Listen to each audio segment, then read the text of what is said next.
Welcome students in दीक्षांत edutech. दीक्षांत edutech के प्लेटफॉर्म पर आपका स्वागत है छात्रों। आज वर्ग 7 विषय हिंदी व्याकरण में पहला पाठ व्याकरण का पहला पाठ भाषा, बोली और व्याकरण लेकर आपके सम्मुख उपस्थित है। इस पाठ में हम लोग भाषा को समझेंगे, व्याकरण को समझेंगे और बोली को समझेंगे, अर्थात मन के विचारों को व्यक्त करने का माध्यम है भाषा। हम आपसे अगर कुछ बातें कर रहे हैं अभी, तो वह निसंदेह भाषा ही तो है। हमारे हाथ के इशारे में भी भाषा है, हमारे बोलने में भी भाषा है और यहाँ लिखित वस्तुओं में भी भाषा है। छात्रों, आप पहले से भी पढ़ते आ रहे हैं भाषा के बारे में। भाषा के इस पाठ में अधिगम संप्राप्ति कक्षा 7 के लिए क्या क्या है, आइए देखते हैं। भाषा की परिभाषा, पहला है भाषा की परिभाषा। भाषा की परिभाषा, इसमें भाषा के जो परिभाषाएं दी गई हैं वह देखेंगे। भाषा का विकास कैसे हुआ अपने देश में, उसके बाद देखेंगे। फिर भाषा की विशेषताएं क्या हैं, आखिर क्यों हम भाषा को पढ़ें, क्यों भाषा को समझें जाने, यह देखेंगे इस टॉपिक में, इस पॉइंट में। फिर रचना के आधार पर भाषा के प्रकार या भेद एवं परिभाषाएं, प्रकार भेद और उसकी परिभाषाएं रचना के आधार पर। फिर उत्पत्ति के आधार पर भाषा के भेद और परिभाषाएं। यह 5 पॉइंट, 5 बिंदु भाषा से हम पढ़ने वाले हैं, भाषा से। उसके बाद आती है बोली, जो क्षेत्रीय भाषा होती है हमारी। बोली की परिभाषा देखेंगे। फिर लिपि की परिभाषा, लिपि किसे कहते हैं, तो लिखने की विधि को लिपि कहा जाता है।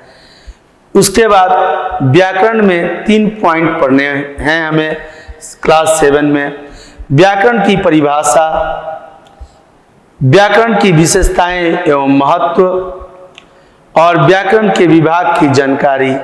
कितने विभागों में हमारा व्याकरण बटा हुआ है छात्रों। इसी तरह से सिलसिलेवार ढंग से हम पढ़ते चलते हैं, ताकि किसी भी कार्य को अगर करना चाहिए तो एक तरीके से करना चाहिए, और तरीका ही वह माध्यम होता है जो उस कार्य को उसके लक्ष्य की प्राप्ति कराता है। हम भाषा के इस पाठ के लक्ष्य की प्राप्ति की तरफ अग्रसर हो रहे हैं, और अतः हम इन्हीं बिंदुओं के साथ आगे बढ़ेंगे। यह एक तरीका है जिस तरीका से हम आसानी से भाषा को समझ सकते हैं, पढ़ सकते हैं, उससे पूछे गए प्रश्नों के उत्तर दे सकते हैं, तथा व्याकरण को जब हम समझ लेते हैं, भाषा को जब हम समझ लेते हैं, तो किसी भी भाषा में जब व्याकरण की उपस्थिति होती है तभी शुद्धता प्राप्त होती है। हम शुद्धता को प्राप्त कर लेंगे। आइए आगे बढ़ते हैं। इस स्लाइड में भाषा की परिभाषा, भाषा की परिभाषा क्या है, तो मनुष्य अपने भावों एवं विचारों को जिस माध्यम से प्रकट करता है उसे भाषा कहते हैं। मनुष्य अपने भावों या विचारों को किसी निश्चित माध्यम से ही प्रकट करता है, चाहे बोलकर, चाहे लिखकर। जो बातें बोली नहीं जाती या बोल नहीं सकते, उसे लिखकर हम प्रदान करते हैं। तो हम जिस तरह से भी अपने भावों या विचारों को प्रकट करते हैं वह भाषा है। आइए देखिए, भाषा में मुख्य बातें क्या क्या, किन किन बिंदुओं को हमें याद रखने की आवश्यकता है। यह परीक्षा उपयोगी है, अतः इसे ध्यान से देखें। भाषा शब्द की उत्पत्ति भाष धातु से हुई है। भाषा शब्द की उत्पत्ति भाष धातु से हुई है, ठीक है। धातु, धातु आप समझते होंगे, धातु लोहा टीना जस्ता नहीं, साइंस वाला धातु नहीं। इस धातु का अर्थ हुआ संस्कृत के वह मूल शब्द जिनसे हिंदी के शब्दों का निर्माण किया गया, वह धातु कहलाए। भाषा शब्द का अर्थ होता है वाणी द्वारा अर्थ प्रकट करना। भाषा शब्द का अर्थ क्या होता है? वाणी के द्वारा अर्थ को प्रकट करना। और तीसरा तथा अंतिम पॉइंट है भाषा में समझने की बात कि भाषा वह माध्यम है जिसके द्वारा मनुष्य अपने भावों और विचारों से को व्यक्त करता है अथवा दूसरे के भावों और विचारों को समझता है। हम बोलेंगे तो सामने वाले समझेंगे, सामने वाले बोलेंगे तो हम सुनेंगे, समझेंगे। अतः विचारों का जो आदान प्रदान होगा वही भाषा है। वह चाहे हम लिख करके किसी से आदान प्रदान करें अपने विचारों का या बोल करके करें। यह दो मुख्य प्रकार हैं भाषा के। तो आइए हम देखते हैं भाषा के प्रकार को। पहले ये देखें कि भाषा का विकास कैसे हुआ। तो भाषा का विकास तो सर्वप्रथम सृष्टि का जब उद्बोधन हो रहा था, सृष्टि जब संचालित हो रही थी, संचार हुआ था सृष्टि का, इस दुनिया का, उसके आरंभ में भाषा नहीं थी। तो क्या थी? तो उस समय लोग अपने विचारों को आदान प्रदान क्या नहीं करते थे? करते थे, लेकिन इशारों में। आप जानते होंगे मोहनजोदड़ो की खुदाई में प्राप्त हुई मूर्तियों को देखें या कई ऐसे पहाड़ी अंचल में गुफाएं हैं जिनके अंदर मूर्तियों को बनाया गया, उकेरा गया है। उन मूर्तियों के माध्यम से अपने विचारों को व्यक्त करता था मनुष्य, जब भाषा की उत्पत्ति नहीं हुई थी। अर्थात भाषा की उत्पत्ति तब कब हुई थी? तो लगभग आज से 5000 वर्ष पहले भाषा की उत्पत्ति हुई थी, जो हमें व्याकरण के किताबों से प्राप्त होता है। मनुष्य के विकास के साथ भाषा का भी विकास हुआ। धीरे धीरे जैसे जैसे मनुष्य विकास करते गए, जैसे सर्वप्रथम मनुष्य ने आग की खोज की, इसी तरह से निरंतर मनुष्य अपनी समस्याओं के समाधान हेतु अग्रसर होते गए, अपनी समस्याओं को समाधान में बदलने के लिए प्रयासरत थे। और जब जैसे जैसे वो कोशिश करते गए, आगे बढ़ते गए, अग्रसर होते गए, और जब अग्रसर होते गए तो उनके साथ साथ उनकी भाषा भी विकसित होती गई, बदलती गई और आज मॉडर्न रूप में आ गई है। भाषा के विकास के साथ ही हमारे सामाजिक संबंधों एवं ज्ञान विज्ञान का विकास हुआ। भाषा का जब विकास हुआ, अर्थात अपने विचारों को जब हम आदान प्रदान करने लगे, एक शिक्षक भला अपने छात्रों को कैसे समझा सकता है? या तो बोर्ड पर लिखकर या तो कहकर, तभी जाके छात्र समझ पाते हैं उन बातों को जो शिक्षक समझाना चाहता है। अगर लिखकर और बोलकर इन दोनों को पृथक कर दिया जाए, अलग कर दिया जाए, तो क्या हम अपने विचारों को एक दूसरे से व्यक्त कर सकते हैं? नहीं। अतः विचारों को व्यक्त करना महत्वपूर्ण था अपने समस्याओं को समाधान में बदलने के लिए। अतः मनुष्य की भाषा का भी विकास उसके साथ साथ हुआ और तब उसके सामाजिक संबंधों और ज्ञान विज्ञान में भी विकास होने लगा। वो लोग शेयर करने लगे एक दूसरे से अपनी बातें। उसके बाद क्या हुआ? घर परिवार, विद्यालय, बाजार, कार्यालय, प्रायः सभी जगह भाषा की आवश्यकता की पूर्ति भाषा के विकास के साथ हुआ। भाषा का विकास सर्वप्रथम भाषा नहीं थी, लेकिन जैसे जैसे आदमी मनुष्य अपनी खोज करने लगे, निरंतर प्रयास के साथ साथ अपने समस्याओं को समाधान में बदलने लगे, तब उन्हें भाषा की आवश्यकता पड़ी, क्योंकि अपने विचारों को आदान प्रदान वो नहीं कर पा रहे थे। अतः भाषा वहां से विकसित होनी शुरू हुई। और जैसे जैसे निरंतर मनुष्य अपने कार्यक्रम में, अपने कार्य क्षमता में विकास करते गया, वैसे वैसे हमारी भाषा भी विकसित होते गई, क्योंकि मनुष्य के सामने अपने विचारों को आदान प्रदान करना अपनी समस्याओं को सुलझाने के लिए अति आवश्यक वस्तु थी। भाषा का विकास निरंतर होते रहा तथा आज भी इनका विकास जारी है। आज भी जारी है। भाषा का विकास जारी ही तो है। जो हम अब लेखन विधि के अंतर्गत ईमेल भेजते हैं तो शॉर्ट लैंग्वेज लिखना शुरू करते हैं, शॉर्ट भाषा, छोटी भाषा, निम्न भाषा, लघु भाषा में हम अपने विचारों का आदान प्रदान करते हैं, कोड वर्डिंग में, हाय बाय, है ना, क्योंकि नमस्ते लिखने में तो समय लगता है। खैर, तो भाषा आज भी बदल रही है। ये बात हमें कैसे महसूस होता है, कैसे समझ में आती है? तो विभिन्न ज्ञान विज्ञान के क्षेत्र में आविष्कारों के साथ साथ हमारा शब्द भंडार भी नित्य प्रतिदिन बढ़ रहा है। हिंदी साहित्य में भी शब्दों का भंडार निरंतर ही बढ़ रहा है, आज भी बढ़ रहा है, कल भी बढ़ रहा था। अर्थात भाषा का विकास अभी भी जारी है और संभवतः जैसे जैसे मनुष्य विकास करता गया, भाषा भी विकास करती गई और मनुष्य जितने अब विकसित होते जाएगा, भाषा भी उतनी उन्नत और विकसित होती जाएगी। यह भाषा का विकास की कहानी है। भाषा का विकास कैसे हुआ और आज भी जारी है, यह बात भाषा के विकास से हमें समझ में आती है। आइए छात्रों, अब महत्वपूर्ण पॉइंट है, ये टॉपिक है भाषा की विशेषताएं। विशेषताएं भाषा की अनेक हैं, क्योंकि हम जब अपने विचारों के आदान प्रदान करते हैं एक दूसरे से, तभी हमारी बातें एक दूसरे के समझ में आती है, हमें किसी और की, हमारी किसी और को ये समझ में आती है। तो इसकी विशेषताएं तो बहुत होनी चाहिए है। आइए देखते हैं उन्हीं बिंदुओं को कि क्या क्या विशेषताएं हैं। तो भाषा के प्रयोग से भाव और विचारों को प्रकट किया जाता है। अवश्यंभावी, बिना भाषा के संभव नहीं है एक दूसरे को विचार प्रदान करना, प्रदत्त करना। दूसरा पॉइंट है, भाषा का व्यवहार बोलकर, सुनकर, पढ़कर तथा लिखकर शुभोपली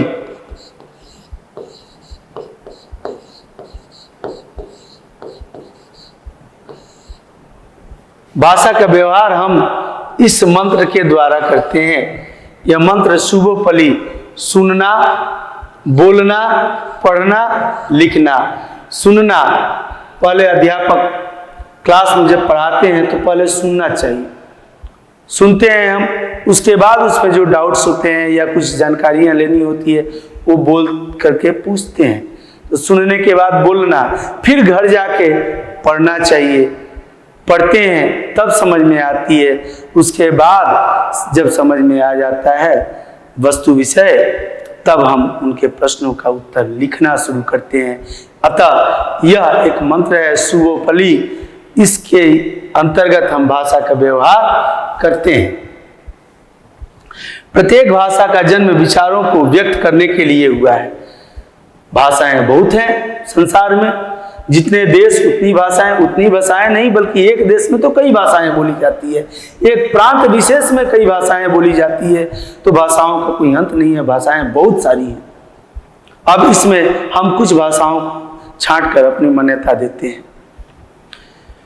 प्रत्येक भाषा का जन्म विचारों को व्यक्त करने के लिए हुआ है। इस प्रकार भाषा शरीर है तो विचार उसकी आत्मा, अर्थात भाषा शरीर है तो विचार उसकी आत्मा, अर्थात हमारा जो विचार उत्पन्न होता है वही भाषा को उत्पादित करता है, जन्म देता है। अतः हम कह सकते हैं कि भाषा अगर शरीर है तो उसकी आत्मा, उस शरीर में रहने वाली आत्मा निसंदेह विचार ही है। ध्वनि और लिपि प्रत्येक भाषा के अंग हैं। क्या क्या है? ध्वनि, ध्वनि और लिपि प्रत्येक भाषा के अंग हैं। ये कैसे अंग हैं? तो संसार की सभी भाषाएं ध्वनियों द्वारा बोली जाती है।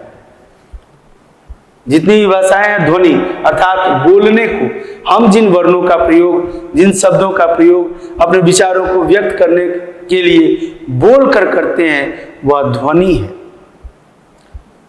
अर्थात ध्वनि की परिभाषा क्या होगी? तो मुख से उच्चारित, मुख से अक्षरस उच्चारण को ध्वनि कहा जाता है। जो भी हम अक्षरस उच्चारित करते हैं वह ध्वनि है। और लिपि बोली जाती है और लिपि द्वारा लिखी जाती है, और लिखने की जो विधि होती है उसको लिपि कहते हैं। हम वर्णों को जब लिखित रूप से प्रस्तुत करते हैं तो उसे लिपि कहते हैं। अर्थात ध्वनि और लिपि प्रत्येक भाषा के अंग हैं। भाषा क्या है? शरीर है, तो उसकी आत्मा क्या हुई? विचार। मान लीजिए भाषा शरीर है और उसकी आत्मा विचार हुई, तो उसके अंग कौन कौन हुए? तो ध्वनि और लिपि। विश्व के अलग अलग देश में अलग अलग भाषाएं बोली और समझी जाती हैं। बोली और समझी जाती हैं। ये अलग अलग भाषाएं कौन कौन सी हैं? तो देखिए, जैसे जापान में जापानी, चीन में चीनी भाषा बोली जाती है, रूस में रूसी, फ्रांस में फ्रेंच भाषा बोली जाती है, इंग्लैंड में अंग्रेजी बोली जाती है तथा भारत में हिंदी बोली जाती है। भारत की कुल कितनी भाषाएं हैं? 22 राजभाषाएं हैं। भारत में यूं तो बहुत सारी भाषाएं हैं, परंतु राजभाषाओं में संविधान सम्मत मान्यता प्राप्त हुई है 22 राजभाषाओं की, और हिंदी इसमें श्रेष्ठ भाषा है। मान्यता के आधार पर हमारे देश की राष्ट्रभाषा हिंदी है, परंतु संवैधानिक तौर पर संविधान वह पुस्तक जिसके बदौलत, जिसके आधार पर हमारा भारत चलता है, जिसके नियमों के अंतर्गत चलता है, उस संविधान में जो नियम के अंतर्गत लिखे गए हैं कि 14 सितंबर 1949 को भारत के संविधान में हिंदी को राजभाषा घोषित किया गया है। अतः मान्यता के आधार पर राष्ट्रभाषा है हिंदी, परंतु संवैधानिक तौर पे राष्ट्रभाषा हिंदी नहीं है, हिंदी राजभाषा है, जिसे चयनित किया गया या संविधान में स्थान दिया गया 14 सितंबर 1949 को, और इसी वजह से भारत में प्रत्येक वर्ष हिंदी दिवस 14 सितंबर को मनाया जाता है। भारत में कई भाषाएं बोली तथा समझी जाती हैं। विश्व में तो अलग अलग भाषाएं बोली समझी जाती हैं, भारत में भी कई भाषाएं बोली तथा समझी जाती हैं। जैसे प्रांत विशेष, प्रदेश विशेष में देखें तो कर्नाटक में कन्नड़, असम में असमिया, पंजाब में पंजाबी, बंगाल में बांग्ला, गुजरात में गुजराती, केरल में मलयालम, इसी तरह से तमिलनाडु में तेलुगु, आंध्र प्रदेश में तेलुगु, तमिलनाडु में तमिल, कर्नाटक में कन्नड़ है, कश्मीर में कश्मीरी। इस तरह से 22 भाषाएं हैं हमारे राजभाषा के अंतर्गत। आइए छात्रों, रचना के आधार पर भाषा के प्रकार, जिस तरह से हम लोगों ने तय किया था पढ़ना, उस तरह से हम लोग पढ़ते आ रहे हैं। पहले हम लोगों ने भाषा की परिभाषा देखी, उसके बाद भाषा के विकास देखा, फिर भाषा की विशेषताएं देखी, अब भाषा के प्रकार हैं। तो भाषा के 2 प्रकार से भाषा को बांटा गया है, आसानी से समझने समझाने हेतु, जिसमें रचना के आधार पर भाषा के 2 भेद होते हैं, 2 रूप होते हैं। पहला है मौखिक और दूसरा है लिखित। मौखिक भाषा, जिस भाषा रूप को बोलकर या सुनकर प्रकट किया जाता है, यानी कि यह तय है कि भाषा हम किन किन तरह से बोल सकते हैं। तो या तो बोल सकते हैं, या तो सुन सकते हैं, या फिर लिख सकते हैं, या फिर लिखे हुए को पढ़ सकते हैं। तो लिखना और लिखे हुए को पढ़ना हम एक वर्ग में रखें, उसे लिखित भाषा कहे, और मुंह से बोलना तथा दूसरे का बात सुनना यह मौखिक भाषा। तो जिस भाषा रूप को बोलकर या सुनकर प्रकट किया जाए उसे मौखिक भाषा कहते हैं, और जिस भाषा रूप को लिखकर पढ़कर प्रकट किया जाए उसे लिखित भाषा कहते हैं। छात्रों, अगर हमें मौखिक भाषा और लिखित भाषा में अंतर स्पष्ट करने को आए तो यह दोनों उत्तर आपके सम्मुख हैं, यही उत्तर उसमें लिखने हैं। दूसरी बात, मौखिक भाषा में देखते हैं, भाषा का मूल रूप मौखिक भाषा है। भाषा का मूल रूप क्या है? मौखिक भाषा, यानी बोल करके, सुन करके अपनी भाषा का प्रयोग करना, यह मूल रूप है। लिखित भाषा को लिपि द्वारा प्रदर्शित किया जाता है। अब यह भाषा का जो है ध्वनि द्वारा प्रदर्शित किया जाता है और लिखित भाषा का रूप लिपि द्वारा प्रदर्शित किया जाता है। इसके बाद है भाषा के मौखिक रूप का प्रयोग अधिक मात्रा में किया जाता है। भाषा के मौखिक रूप का प्रयोग अधिक मात्रा में किया जाता है, लिखित में कम किया जाता है। जबकि भाषा के इस रूप का महत्व अधिक होता है क्योंकि यह स्पष्ट दर्शित होता है। अगर लिखा हुआ है तो 10 वर्ष के बाद भी हम उस डॉक्यूमेंट को निकाल करके पढ़ सकते हैं, है ना। हमारे बोले हुए कथन तो बस सुनने वाले सुन सकते हैं, लेकिन लिखे हुए कथन को कई वर्षों बाद भी हम देखकर पढ़ सकते हैं। अतः मौखिक से अधिक स्पष्ट लिखित भाषा होती है। यह इस भाषा की विशेषता है। इसमें कई चीजें हमारी कंप्लीट हो रही हैं। यह मौखिक भाषा की विशेषताओं के अंतर्गत भी आएगा। अगर यह प्रश्न आता है कि मौखिक भाषा की क्या क्या विशेषताएं हैं, तो ये सभी आपका जवाब है। भाषा मौखिक भाषा का प्रयोग अधिकाधिक करने के कारण ही यह अधिक महत्व रखता है। और लिखित भाषा के कारण ही हम अपने गणित, विज्ञान तथा अन्य सिद्धांतों को सुरक्षित रखते हैं। अर्थात जो भी वैज्ञानिक हमारे विज्ञान में रिसर्च करते हैं, उन रिसर्चों को वह लिखते हैं। नहीं लिखे रहें तो दिक्कत होगी। हो सकता है कल को वैज्ञानिक हमारे बीच न रहें, लेकिन उनकी लिखी हुई सिद्धांतों को देख करके उस पर कोई अन्य नौजवान वैज्ञानिक कार्य करके देश को अग्रसर कर सकता है, आगे बढ़ा सकता है।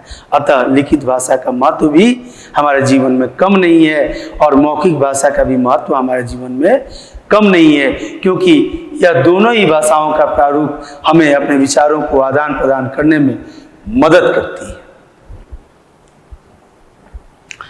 अब अगला है हमारा पॉइंट, उत्पत्ति के आधार पर भाषा के प्रकार या भाषा के भेद। तो भाषा के यूं मान लीजिए कि भाषा है पापा और इनके यह 6 आधा दर्जन पुत्र हैं उत्पत्ति के आधार पर। कौन कौन से? अंतर्राष्ट्रीय भाषा। विश्व के अधिकाधिक देशों में बोली तथा समझी जाने वाली भाषा को अंतर्राष्ट्रीय भाषा कहते हैं। विश्व में अधिकाधिक देशों में, अधिक से अधिक देशों में बोली जाने वाली जो भाषा होगी वह अंतर्राष्ट्रीय भाषा में आती है। जैसे कि सर्वप्रथम सबसे पहला स्थान है अमेरिका के भाषा का, अंग्रेजी भाषा का, जो विश्व में अधिकाधिक बोली जाती है वो अंतर्राष्ट्रीय भाषा है। उसके बाद चीन की भाषा का स्थान आता है दूसरे पायदान पर, दूसरे नंबर पर चीन की भाषा है और तीसरे पर भारत की मूल भाषा हिंदी है। अर्थात विश्व में हिंदी का तीसरा स्थान है अंतर्राष्ट्रीय भाषा होने में। राष्ट्रभाषा किसे कहते हैं? तो किसी राष्ट्र के अधिकाधिक प्रदेशों में बोली तथा समझी जाने वाली भाषा को राष्ट्रीय भाषा कहते हैं। और राष्ट्र के अधिकाधिक क्षेत्रों में, प्रदेशों में बोली समझी जाने वाली भाषा को जब राष्ट्रभाषा कहते हैं तो इसी आधार पर हम मान्यता भी यह रखते हैं कि भारत के अधिकाधिक क्षेत्रों में, अधिकाधिक प्रदेशों प्रांतों में हिंदी भाषा बोली जाती है। अतः हिंदी हमारी राष्ट्रभाषा है, लेकिन संविधान सम्मत नहीं है, मान्यता के आधार पर है। मानने पर इस राष्ट्रभाषा की परिभाषा के अंतर्गत आने की वजह से ही हम हिंदी को राष्ट्रभाषा मानते हैं। अगला है राजभाषा। राजभाषा किसी भी राष्ट्र के विभिन्न कार्यालयों में जिस भाषा का प्रयोग कामकाज के लिए किया जाता है, अर्थात ऑफिशियली हम वर्क जो करते हैं कामकाज के लिए जिस भाषा का प्रयोग करते हैं, बैंक में, विद्यालय में, रेलवे स्टेशन पर फॉर्म भरने में, आवेदन फॉर्म, एप्लीकेशन फॉर्म या जिस तरह के भी कार्य के लिए हम जिन भाषाओं का प्रयोग करते हैं वह राजभाषा कहलाती है। अगला भेद है प्रादेशिक भाषा। किसी प्रदेश विशेष में बोली समझी जाने वाली भाषा, या यूं कहें कि किसी प्रदेश के अधिकाधिक क्षेत्रों में बोली तथा समझी जाने वाली भाषा को प्रादेशिक भाषा कहते हैं, जो प्रदेश विशेष में ही बोली समझी जाती है। किसी एक प्रदेश में, जैसे पंजाब में, पंजाब एक प्रदेश हुआ, वहाँ की भाषा पंजाबी है ना। गुजरात एक प्रदेश हुआ, वहाँ की भाषा गुजराती। तमिलनाडु में तमिल, तेलंगाना में तमिल, तेलुगु और आंध्र प्रदेश में तेलुगु बोली समझी जाती है। कर्नाटक में कन्नड़, बंगाल में बंगाली। इस तरह से प्रांत में जो प्रांत विशेष की भाषा होती है उसे प्रांतीय भाषा भी कहते हैं। और उन भाषाओं में से कुछ भाषाएं अपना रूप परिवर्तित करके अपने क्षेत्र का विस्तार करके राजभाषा का स्थान ले चुकी हैं, जो भारत में 22 राजभाषाओं के नाम से जानी जाती है। अगला है क्षेत्रीय भाषा। क्षेत्रीय भाषा किसी क्षेत्र विशेष में बोली जाने वाली भाषा को क्षेत्रीय भाषा कहते हैं। यह क्षेत्र में ही सीमित रह जाती है, उसे क्षेत्रीय भाषा कहा जाता है। जैसे बिहार में भोजपुरी क्षेत्रीय भाषा है। मातृभाषा, और अंत में आता है मातृभाषा का स्थान, जिसमें हम अपने परिवार के अंतर्गत जिस भाषा का प्रयोग करते हैं उसे मातृभाषा कहा जाता है। इस मातृभाषा का उपयोग प्रयोग हमारे गांव में तो दर्शित नहीं होता, लेकिन जब शहर हम जाते हैं और देखते हैं कि एक ही बिल्डिंग में कई फ्लैट्स हैं और अलग अलग फ्लैट्स में अलग अलग प्रांत के लोग रह रहे हैं, वह अपने परिवार में एक अलग भाषा में बात करते हैं, जबकि अपने फ्लैट से बाहर निकलते हैं और सोसाइटी उनकी बनी हुई है, समाज, उसके अंतर्गत वह एक अन्य भाषा का प्रयोग करते हैं।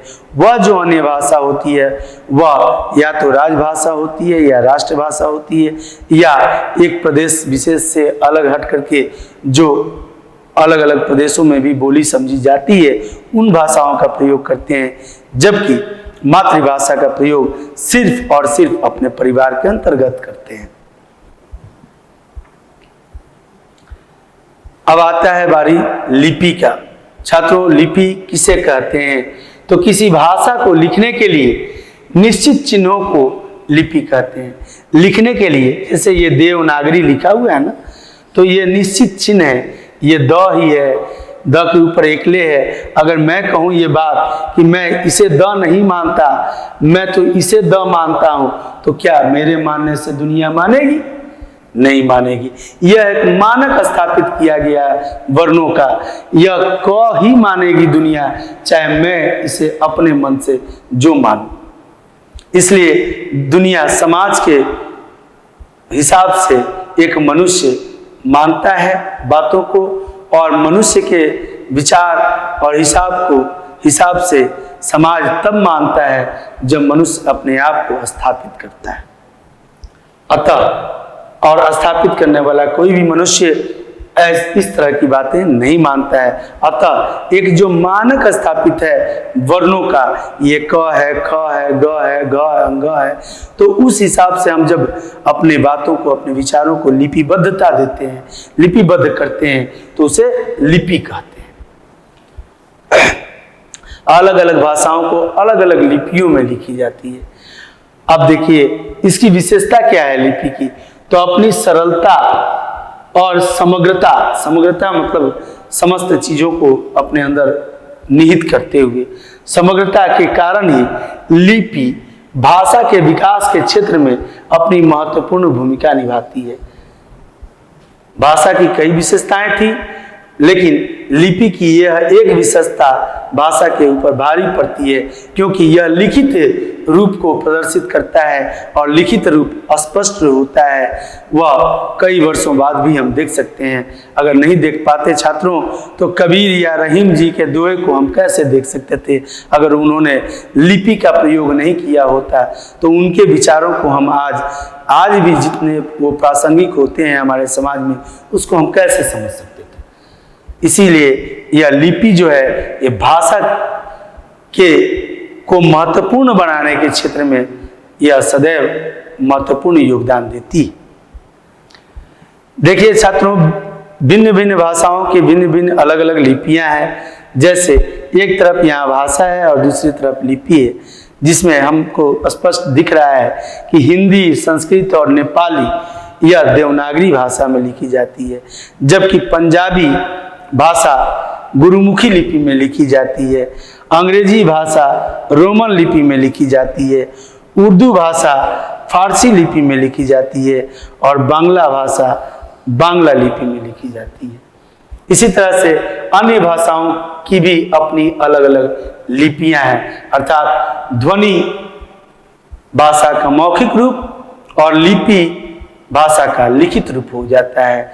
इस तरह से हम अपने भाषा को, अपने विचारों को भाषा के अंतर्गत आदान प्रदान करते हैं। अब आता है बारी व्याकरण का। व्याकरण में 3 पॉइंट्स हमें देखने हैं। पहले तो व्याकरण की परिभाषा। तो व्याकरण वह शास्त्र है जिसके माध्यम से हम शुद्ध शुद्ध बोलना, पढ़ना तथा लिखना सीखते हैं।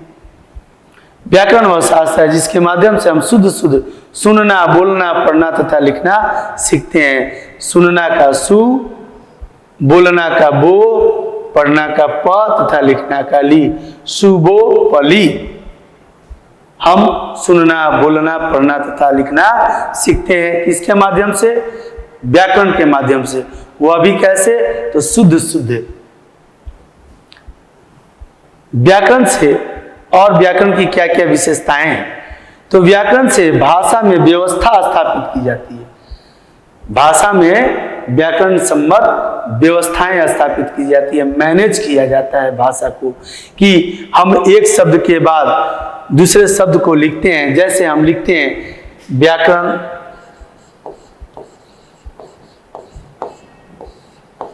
है शास्त्र व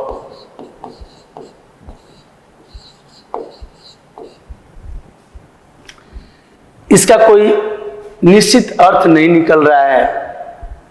अगर यह पजल गेम की तरह हम इसे सजा देते हैं कि व्याकरण यह 1 नंबर पर या 2 नंबर पर, व्याकरण वह शास्त्र है जिसके माध्यम से हम शुद्ध शुद्ध, अर्थात इसको क्या कर रहे हैं? हम अरेंज कर रहे हैं, स्थापित कर रहे हैं, व्यवस्थापित कर रहे हैं।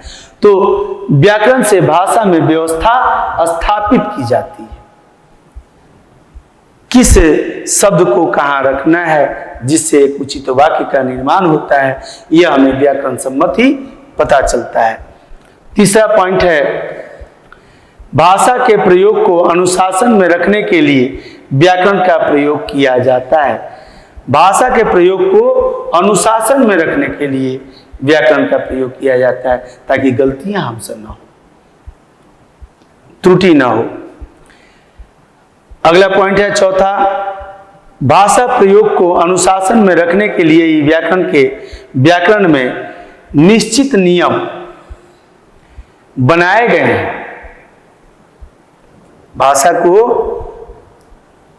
उसके अनुशासन में रखने के लिए ही व्याकरण में नियम बनाए गए हैं, और इन्हीं नियमों को जानना है व्याकरण के अंतर्गत बनाए गए हैं। अर्थात व्याकरण साहित्य के नियमों का एक शास्त्र है। साहित्य अर्थात व्याकरण क्या है? तो साहित्य जो हम लिखते हैं, कहानी, कविता, एकांकी, नाटक, तो ये जो भी हम अपनी रचनाएं लिखते हैं, पढ़ते हैं, उसमें व्याकरण का स्थान महत्वपूर्ण है। अतः व्याकरण के बिना महत्व के हम साहित्य की रचना नहीं कर सकते, यह संभव कार्य नहीं है। अगला पॉइंट है, भाषा के शुद्ध और अशुद्ध प्रयोग का ज्ञान व्याकरण द्वारा होता है। भाषा हमारी शुद्ध है या अशुद्ध है, इसका ज्ञान कहां से होता है? हमें व्याकरण से होता है। और अंतिम पॉइंट है, व्याकरण के 3 विभाग होते हैं। कौन कौन सा? वर्ण व्यवस्था, फिर शब्द व्यवस्था, फिर वाक्य व्यवस्था। अर्थात पहले हम वर्णों के नियमों को जानते हैं कि वर्ण किस प्रकार से अरेंज हैं हमारे व्याकरण के वर्णमाला में, जो अगले पाठ में हम लोग पढ़ने वाले हैं। तथा उसके बाद शब्द विचार, शब्द व्यवस्था। शब्द व्यवस्था में हम शब्द वर्णों को मिला मिलाकर शब्द बनाते हैं, वह भी शब्द उचित वर्णों को उचित स्थान पर रख करके मिलाते हैं, और यह उचित स्थान तय होता है व्याकरण के नियमों के आधार पर। और तीसरा है वाक्य व्यवस्था। जब हम शब्द बना लेते हैं तो शब्दों को जोड़ करके वाक्य का निर्माण करते हैं, वह वाक्य हमारे कथन, हमारे विचार संबत वह प्रस्तुत किया जाता है, प्रस्तुत होते हैं। आइए छात्रों आगे देखें। अब व्याकरण के इस व्यवस्थाओं की परिभाषाएं, जो अंतिम बिंदु है हमारे इस पाठ का। इसमें वर्णों के प्रकार, भेद, उच्चारण और उनके प्रयोग की विधि बताई जाती है वर्ण व्यवस्था में। और क्या बताई जाती है? इसमें वर्णों के रूप को पहचान कर उनका उच्चारण करना तथा लिपिबद्ध करते हुए वर्णों से संबंधित नियमों को समझा जाता है ना। वर्णों के जो नियम हैं उसके आधार पर वह नियम किसने बनाए? तो व्याकरण ने बनाए। व्याकरण क्या है? तो वह शास्त्र है, जो नियमों का शास्त्र बना हुआ है। जिस तरह से हमारा देश संविधान शास्त्र पर निर्भर करता है, उसी तरह से साहित्य पूर्ण रूपेण व्याकरण पर निर्भर करता है, क्योंकि व्याकरण ही वह नियम बनाता है जिसके अंतर्गत हम साहित्य की रचना करते हैं। दूसरा है शब्द व्यवस्था। शब्द व्यवस्था में इसमें शब्द के भेद, उत्पत्ति, रचना आदि का उल्लेख किया जाता है। और क्या होता है इसमें? तो इसमें शब्दों की रचना, उत्पत्ति और उनके अर्थ, प्रकार आदि के बारे में पढ़ते और समझते हैं। शब्द के अर्थ, शब्द के प्रकार, यह अलग अलग प्रकार के होते हैं। अर्थ के आधार पर अलग होते हैं, रचना के आधार पर अलग होते हैं, उत्पत्ति के आधार पर अलग होते हैं। तो इन भेदों को समझना है कि कैसे कैसे ये नियम बने हैं, वो अगले पाठों में हम लोग समझेंगे। और अगला है वाक्य व्यवस्था। इसमें क्या क्या हमें पढ़ने को है? इसमें वाक्य के भेद, रचना, संश्लेषण, विश्लेषण, विराम चिन्ह आदि का उल्लेख किया जाता है। अर्थात वाक्य में इन सभी चीजों की आवश्यकताएं हैं। क्या? किन किन चीजों की? रचना की, संश्लेषण की, विश्लेषण की और विराम चिन्हों की। कहाँ कॉमा लगाएंगे, कहाँ अर्ध विराम, कहाँ अल्प विराम, कहाँ पूर्ण विराम, कहाँ उद्धरण चिन्ह, कहाँ अवतरण चिन्ह, इन सभी का प्रयोग हमें वाक्य में, वाक्य रचना में पढ़ना तथा समझना होगा, जो कि व्याकरण के नियमों के अंतर्गत होता है। और क्या है वाक्य में पढ़ना समझना? इसमें वाक्यों की रचना, उत्पत्ति, उनके अर्थ, प्रकार, पदक्रम, संश्लेषण, रूपांतरण, विग्रह आदि के बारे में पढ़ते और समझते हैं। किसमें? वाक्य व्यवस्था में। तो छात्रों, हमने भाषा पाठ के अंतर्गत भाषा की परिभाषा को देखा कि भाषा वह साधन है, वह माध्यम है जिसके द्वारा हम अपने विचारों का आदान प्रदान करते हैं। उसके बाद भाषा के विकास के बारे में हमने पढ़ा कि शुरू में सृष्टि की रचना के समय में भाषा नहीं था, परंतु धीरे जैसे जैसे मनुष्य का विकास हुआ, भाषा भी विकसित होती गई और आज भी भाषा अपने विकास पर अग्रसर है। उसके बाद हमने भाषा के विशेषताओं को देखा कि भाषा के बगैर तो हम अपने विचारों को आदान प्रदान कर ही नहीं सकते, अतः इसकी विशेषताएं हमारे जीवन में अहम है। उसके बाद हमने भाषा के प्रकारों को देखा, जो रचना के आधार पर और उत्पत्ति के आधार पर था। रचना के आधार पर दो भेद, मौखिक और लिखित। मौखिक, जब हम अपने विचारों मौखिक रूप से मुंह से बोलकर सुनकर आदान प्रदान करते हैं तो वो मौखिक रूप कहलाता है। उसमें ध्वनि प्रदान होती है, ध्वनि हम अपने मुंह से निकालते हैं। ध्वनि मुंह से निकलने वाले अक्षरश उच्चारण को कहा जाता है, तथा लिपि का प्रयोग लिखित भाषा के अंतर्गत किया जाता है। लिखने के लिए जिन संकेत चिन्हों को हमने प्रयोग करते हैं वो लिपि है।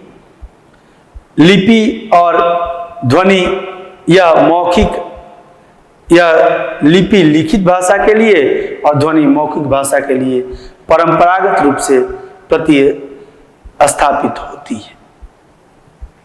उसके बाद हम लोगों ने उत्पत्ति के आधार पर भाषा के प्रकार देखे, जिसमें अंतर्राष्ट्रीय, राष्ट्रीय, राजभाषा, प्रादेशिक भाषा, क्षेत्रीय भाषा और मातृभाषा की परिभाषाओं को पढ़े।